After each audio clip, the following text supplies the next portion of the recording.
Okay? Una sa tanan, daghan kaadtong salamat sa kahigayunan nga imong gihatag. I know that you had a very hectic schedule today. Unja gikan pagajud ni si sa motorcade, guys. Imagine tanang barangay sa Liloan ija gadyo nang gilibot. Isi pasalamat sa suporta nga ilang gihatag ni Shanine. So, Shanine, unsa man jud complete name ni Muday?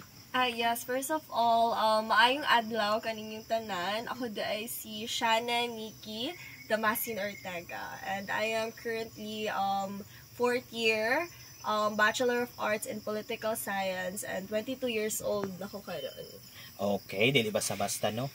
Wa pa gani gipangutana sa uban nga information, hatag na gajud si Shanine. By the way, Shanine is representing Liloan, pero asa man gajud ka nag-stay karon? Karon is nako sa Barangay Pandan every summer na ami diri since nawan jud diri wa jud giborn ako ang parents, pero currently since nag-school man ko sa Davao, so sa Davao ko nagstay pod. So, bale, Leyte o Davao, ana lang ko.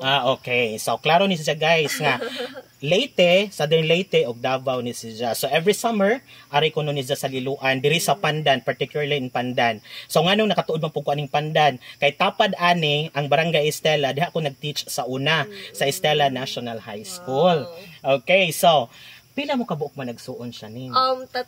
Ako yung pinaka-oldest po. Okay, 3. Ilang babae? 2 ka badji, nya usa ka lalaki. So, ang sunod nimo? Lalaki po, tapos babae ang pinakamanghod. Okay, pinakamanghod.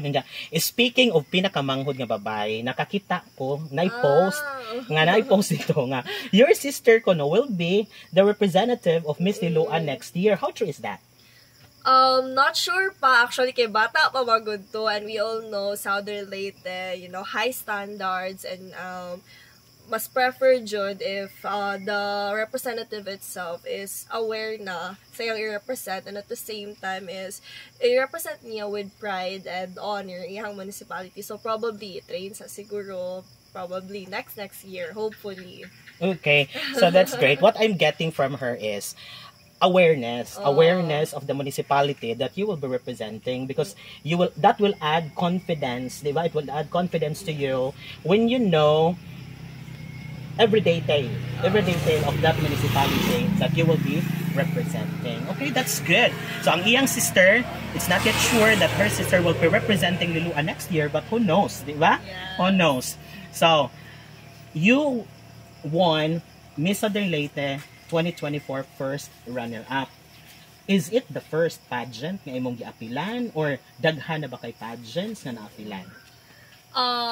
Actually, nag-start ko og pageant since I was 14.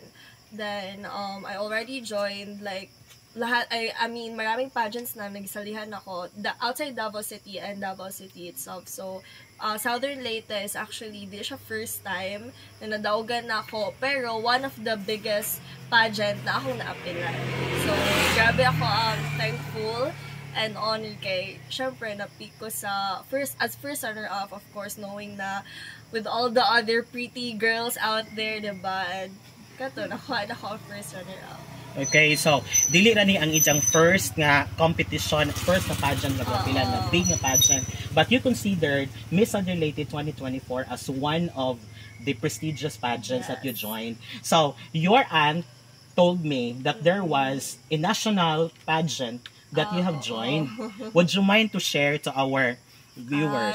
Okay. Yeah, I actually joined Aliwan Festival. I represented Davao City way back 2022, and thankfully I was one of the top finalists, and I also bagged some awards. So aside from, yeah, I've actually, as what I mentioned earlier, medyo na ko sa Davao, kaya represented ako on Davao itself, and I wanted to go back here in Leyte kay kanina po, since diri man jud among roots, why not, be proud about like who I really am. Okay, so you are paying tribute to the roots, roots of your parents. So Davao, you have made Davao proud. So this is now the time to make the roots of your Southern Leyte or the Liloanons proud. Yes. So dili jud siya kani siya nga damgo nga mahimong beauty queen. Was it really your dream, or who motivated you, kinsay nag-agni nimo nga mo appeal ani, or ganahan ba jud ka? Yeah, as what I've mentioned earlier, since I was 14, I've already joined beauty pageants. So, with that kind of motivation I have, of course, it's already in my mind na I wanted to pursue the pageantry itself. I wanted to, represent me, the province in a bigger like stage. So, it's actually a dream ever since I was, a teenager. Okay. So ever since she was a teenager, damgo na gajud ni Janine nga mo appeal og beauty pageant. So ahong natan-awan pud sa imong kanang nagkuan na ko nag-stalk na jud ko nimo. Syempre stalker na jud ko no. So ahong gi-stalk ang imong page. Then I found out there nga is ka chairwoman po ka, is ka chairperson. Ay, active lang ko. Active ko sa among community dito sa Davao. Kaya naman po ko yung mga charity. So, aside from nag-appeal ko pageantry, na ako'y charity, napod ko yung work sa Philippines itself, sa technology na inclined. Kato, murag all-in-one na. Okay, so you are really into public service. Public service. Kaya I really love, speaking with, like, in front of a lot of people. Kaya parang nag-boost ng confidence. And it feels like if you would be able to speak with, a wider audience, mas wider impact siya. So that's why. Okay, so politics, naasad ka, you're active in the community. So, makaingon jud ta nga you are really a beauty with a purpose, no? Kay murag dili ra ni si Jang nga pa beauty ra nga lakaw-lakaw ra diha ang dan unsa mura ragwa. So you have really this in your mind nga you can create an impact to the community. And in fact, you mentioned nga ganahan ka og you will be working with a lot of people. Yes. Di ba? Kay ang reach ana mas daghan sad. You learn from them at the same time that they learn from you. And I have heard nga na kay mga charities. Is it a preparation for a plan to join a bigger, or if not the biggest pageant here in the Philippines? Probably, we're sure yes or no. Kaya as what I've mentioned, even though, aside sa pageantry, I really love, public engagement itself. So, even if wala ko'y plano in case wala ko'y plano mag-national, I will still continue to support my charity. Kanang way back na ako siya ako ang way to give back sa akong community. Especially dito sa Davao, kaya they've really helped me to reach my potential. Okay, so that's good to hear. Would you mind to share to our viewers the charity?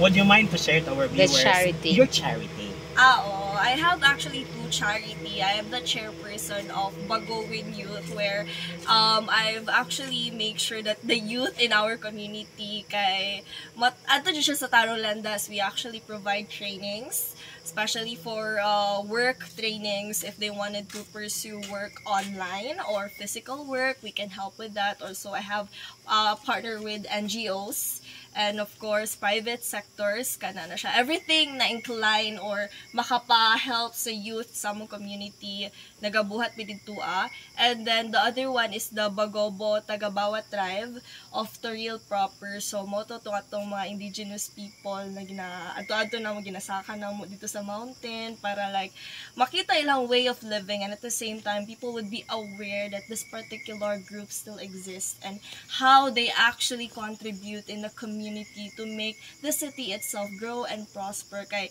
syempre the city will not be the city without those people, diba? So kato. Inay, dili man sa basta-basta. Grabe ang diyang charities at very young age. When did you start that? 20 or 19. 19 and 20. And she has this in her mind. Naani siya unahuna ni nga mga charities. At the age of 19, dili basta-basta, really a beauty with purpose. Ang una, murag career and personality development of the youth in their place. So, aron di mapariwara, aron on the right track, so na sila yung mga personality development trainings. Unsa, kani gyud nakanindot inclusion, gi-appeal jud ang inclusivity of the indigenous people in your place, because they are also part of, di ba, they are also part of Davao, and they are representatives of Davao, rich culture of Davao. Diba? Davao will not be Davao without this group of people also. So, one way of learning their cultures is, diba, ang pagsabot sa ilang culture, mausay, pag-include nila, unja, mas makasabot pud ta, kung asa tadapit mo get in. Diba? Exactly. Kung what they need, what they want, how can you provide help? Yes. That's very good. Dili basta-basta. Really a beauty with purpose, with a heart. So, salute jud ko ana dahil dili basta-basta. Thank you, sir. Karon nga nahimamat ka na no marami. Dili basta-basta. That is why I'm telling, aghang mga viewers, I'm telling them that it's not really good to bash any of the candidates. Yes. Kaya these girls went through a lot. Yes, correct. Unja, wa ta kahimang no sa stories behind these girls, di ba? You have your own narratives, Yeah. you have your stories to share, pero that is just, I'm not sure if that's 1/8 of who you are, di ba? So karon, apil na ka no, apil na kag Miss Southern Leyte, kisa mo dyan kuan mo nga mo apil aning Miss Southern Leyte? Like person Oh, behind. a person behind, the person who, di ba? Ako tita. Grabe dyan kayo na siya. Manis tita, be. Very supportive kita. At kabalo maganda siya ever since na nag-apil-apil ko. So, kato, gusto po na ako siya i-try diri ka syempre brag dako na pud kog na-help dito or dako nagampanan po dito sa city, sa Davao. So, gusto na ko kanina pod. At least ma-explore po ako unsa mao day niya ang pageantry diri lahi ra pod kayo. Lahi ra pod. Dire, Lahi ra pod kaayo. So, ikaw na mo dyan insulti anang lahi ra pod kaayo. So, unsa man di kalainan? Of course, different type of people. For me, new sa ako tanan, syempre new faces, new styles of how they, they style you, they make you beautiful, the way they, like transform your face. They have different styles in city and in here. Pero I'm actually happy that I was able to, like, have, like, experience the magic touch of the locals here. Of the locals here, yes. Yeah, kay, before ni ato ko mga handler diri sa Davao, ang nag-makeup man sa ko, like karon, o katong mga previous pictorials, kay of course kaning mga Kaleidoscope Society or mga LGBTQ diri sa Liloan. So kato na-amaze lang ko kay lahi jug variety ang ilahang style of makeup. Pero I'm really happy kay grabe ka diverse ang culture diri sa Southern Leyte. Okay, take note of that. Diverse culture ang Southern. So naagad jud ay ang pag-makeup, ang pag-dolled up ninyo. Naagad jud story, no? Na story na may gipitch nga drama, may gipitch nga story. And that's great. So, how was the entire experience? Unsa man jud ang unsa may mga significant nga panghitabo in your journey, sa Miss Southern Leyte 2024? What are the things that you may share to our viewers nga tan-aw nimo could be beneficial also to them? One thing I've learned is that to always, like believe in yourself, especially, joining beauty pageants like this. Of course, whatever the result, there would be like other opinions, like criticisms or judgments, even though you have the title itself. But all you just need to do is to accept, embrace it, because, I believe that the true beauty itself, they will not judge you for like your physical. What matter is that your inner purpose. The reason why I joined here, it's because I wanted to empower others. I don't wanted to compare myself. I just wanted to be the authentic me. So that's it. Just be yourself from the first start. From the day one up until the final day. Then you'll be able to, of course, pursue your goal. Authentic me. You take note of that. So, mabuti na lang giingon nga, if you are yourself, you can't be wrong. Yes. If you are yourself. So, from day one up to the last day, she was just herself. Yes. And maybe, that radiates, or that radiated through sa live nga gitan-aw sa mga tao, when you walked, when you smile, when you carry yourself on that stage. Perhaps, that's the aura that we, or that the other people got from you. Because on my end, pagtanaw dyan, nakagwapa ba? Nakagwapa ba niya? Muna nakalimot kong pangutana day ani. Kung sa man ta, pure Filipina or naa kay mix? Pure Filipina. Oh, pure Filipina ha? Pure Filipina. So, Dara ang source sa ijahang beauty. oh, na ang source of beauty. ang si mama mo na pure Filipina. So, that's really wrong because there are other people who say, nga kung Filipina ka, flat kag ilong, unsa dili ka, brown complexion and that. Dili Barbie type, but look at her. So, kana para man makaingon na punta that Filipinas nowadays are diverse. Yes. Di ba? Lahi na gajud, dili na ta makaingon nga katong hulmaan sa una. Sa kinaunhan pa gajong panahon, mao paghapon antod karon, di ba no? So, what are your plans after this? Do you still have plans of unsa may imong sunod nga mga plano about pageantry, about life in general? What are your plans? Siguro karon I will like continue first. Balik ko sa akong job for the meantime, and then balik ko sa akong education, and then who knows, no, mag-national tayo, dalo na to sa Southern Leyte. Depends lang yun, depende lang. Pero karon, job and education, career. So, you are studying and at the same time you Yes, are working. working student. Working student, what's your work? Chief Marketing Officer sa Blockchain Network Philippines. Unsa man ang time niya ana? Usually night. Flexible ang time ko. Pwede night, pwede morning. Kasi I usually just speak directly sa clients. So I don't need to like call or something. Like attend meetings lang, ganyan. Then mag-pitch for all the services that we have. Ganun lang. Dili na basta. Estudyante and then working student. This beautiful. So this is a call for the other girls out there. Bisag dili mga girls that nowadays we should, di ba, maningkamot jud ta. Bisa pa siguro naatay kapasidad, naatay kuan. That is a training, di ba? A training because after you graduate, you will be introduced to the real world, and at least you are already prepared because you have already tried working. Dili basta flexible. So, napakay time sa imong Usahay na lang. Napagihapon. So, sa imong kagwapa,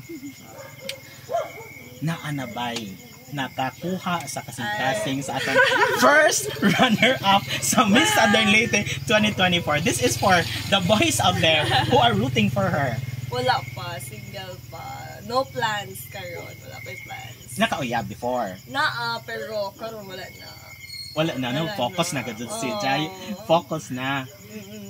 Oh, naapa. naapa mo'y chance. So, napabay dapat mga pangutana? Ikaw lang, saan pa ba yung mga pangutana nga dapat natong hibawan about her? Because she has shared her life to us, her dreams, her aspirations, her charities, di ba? So we got to know her. Dili ra sa ijang pang sa gawas, even kung unsay nasud sa ijang kasing-kasing o sa ijang hunahuna. So what is your life principle, by the way? Kay basin og mapunay principle nga gamiton sa uban. Kato, life principle is to always just believe in yourself. Then, success lies, upon the degree of determination. Kato, always maningkamot ka, just be hardworking. Yes, I agree. Kay ang tanan gadyo natong ma-achieve din sa kalibutan, kinahanglang atong trabahoan. Because once we get it, once we get our goals, if we work hard para makuha na siya, the fulfillment is different. No? Grabe ang feeling kung ato jud siya ang hihaguan. And the more that I appreciate you, now that I learned that you have these charities at a young age, and then you have this, you are working to share your time, your efforts to others. Message to all supporters. Yes. Syempre. But before that, magkuhan sa ito mahinglabay. Ato sa araman, kanis araman. Unsay imong message sa kadtong mga badge din ha, or mga girls out there who are planning nga mo appeal og pageant bisag sa barangay ra or sa purok, pero mahadlok mo take sa first step. Message ako is take the risk. Kana lang jud, and no matter what, push through. You need to make sure na you are not setting boundaries. Kaya dara di mo mahibawan if you can. So if you will not do it right now, then magmahay lang ka in the future. So better to do it right now. Try. Yes, you try because you will end up asking yourself the question, what ifs? Yes. And we don't want that to Yes. happen. No, that inikatog niyo, what if? Ikaugma na po, what if? Because nothing will really happen if you will not take the first step. Yes. So this time, your message to all your supporters. Thank you so much everyone for supporting me, my fellow Leloanons. So, medyo ko nag-expect na nagabi kayo ng support, pero without you guys, I'm not here in front of Sir. I'm not here like in front of everyone na nagparade-parade ko kaganina. So, it's all because of your efforts. Our combined efforts, kato siya ang nag-make sure na nasungkit na to ang first runner. Okay, and I'd like to clarify, ang iyang message dili na to sa para sa mga taga-Iloanos, Yes, because I believe you have a lot. Lots of support. Yes, you have a lot of supporters. I happen to read comments from my supporters who are not really from Liloan, and they are really expressing this love for you. Even my helper at home, she was really very excited kasi hindi mo interview ang sir. Oh, ganon, si kumo pa rin napagpudyo, tanaw na ramang kansa. Dili ni mo i-live, di mo tanaw ko, adyaw na, dili ko mag-live, kaya harang isang i-post. So, that's the effect that you create. Wow. Yes, that's the impact that you give them. The inspiration sa imo ramang sa smiles raman nimo, and then at least this time people will love you more because dili basta-basta ang iyang journey towards the crown and her life principle and everything. So, maura ba siguro na? Napa ba? Murag mauna naman siguro na. Kay murag naa pa ni si Jai napa si Jai appointment party after tonight. this. There will be a Baywalk party Yes. for you. So the municipality prepared a party for Me and The dancers. yung dancers po. oh yes, the dancers of Liloan kadtong gikuan sa Liloawa Festival. Liloawa Festival, and of course her kay diha matoy contest sa kanang naay Murag cultural na dance. Pagmugna. Yes, pagmugna. And her, of course. Unya, naa pa dun sa laing appointment. The meet and greet with the barangay officials and SK officials of Barangay Panyan. So, Pandan. I am sorry, Barangay Panyan na may nun nga manang lugar. Barangay Pandan. Okay? So, I am really very thankful. I understand that your schedule today is very hectic. It's jam-packed. But you had given me this time. So, nagabihan in town ta. But I really waited. I really waited for her. Kay, bisan sa kaladyo, unja pag-ingon ni Jang nga go ko, aron na magadud si Jang ka go. Uy, kahibaw kung arang ka-hectic ni Jang schedule, pero ning go si Jang mo nang, I waited. Naingon jud ko nga, muhuwat gajud ko, bahala na. So, kay nga no, para na ninjong tanan ang mga ka-friendship. So, thank you very much, Dai Shanine, or Nikki, shall I call you Nikki? Shannon, Nikki. Yes. Unsa man jud dagnay nimo? Ako ang name. Dagnay. Asa yung dagnay? Nickname. Nickname. Ay, nickname! Ginatawag ko nila Ogkay or Nikay, ana. Okay, Nikay. Okay. So, wave your hand, Nikay, to my followers. Bye-bye, mga ka-friendships. Thank you so much. And, Subscribe. yes, follow and then share. Thank you very much. Yes, sir. Thank you, Thank you, Guys. sir. Thank you very much. Thank What's you. your YouTube channel? Nako YouTube and then ako kana pray sa yung Facebook. Facebook. Okay, ha. Okay. So, please share Sige, also. sige, sir. Hey, thank Okay. you. Ako dahil, Ako nag-live. ay, video na Oh, siya. video na siya. Kanyang yung camera. Out. Matanaw mig asay mas nindot. Oo. Nindot. Nice. Sige, bye-bye. Thank you. Thank you.